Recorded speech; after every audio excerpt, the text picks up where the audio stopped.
c'est la saison de Noël, la saison des fêtes, mes mamans. Je donne ces conseils, je partage ce que je partage également dans Reine Academy. Et si tu n'es pas encore dans un cercle, tu n'es pas encore dans une communauté, je te conseillerais que 2026 là, te trouves dans une communauté, en l'occurrence Reine Academy.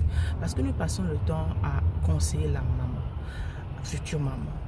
Comment s'établir, comment s'asseoir, comment avoir cette autorité, comment être bien assaini en fait émotionnellement, comment avoir une balance spirituelle, comment les rudiments en fait pour être une bonne maman, pour être une bonne femme, pas une belle femme, une bonne maman en fait,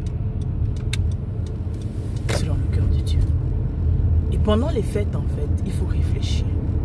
Tu dois commencer à préparer ta maison spirituellement. Oui, c'est très important.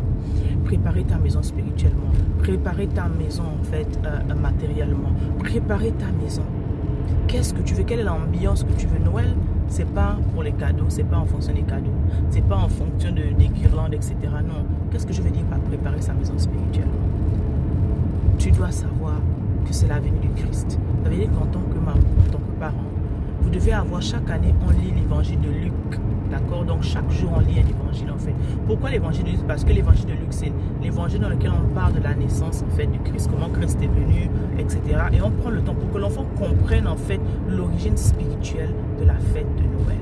Pendant que tu te concentres de comment les cadeaux, etc. C'est très important et prépare ta maison spirituellement. La même chose en fait de manière matérielle, organise ta maison. Organise ta maison. Je vous ai fait un cours sur l'organisation, beaucoup n'achetez pas encore. Je ne sais pas ce que vous attendez. Organise ta maison. Te dis planifie un jour, cette semaine je vais nettoyer le salon, je vais nettoyer la cuisine, etc. Planifie également le menu de Noël dans ma maison est fait depuis 2 mois. Oui, parce que ce n'est pas la dernière minute qu'on va commencer à faire en ouvrant en fait celles qui sont vraiment ici sur cette page. J'ai besoin en fait des idées de snacks, de goûter en fait,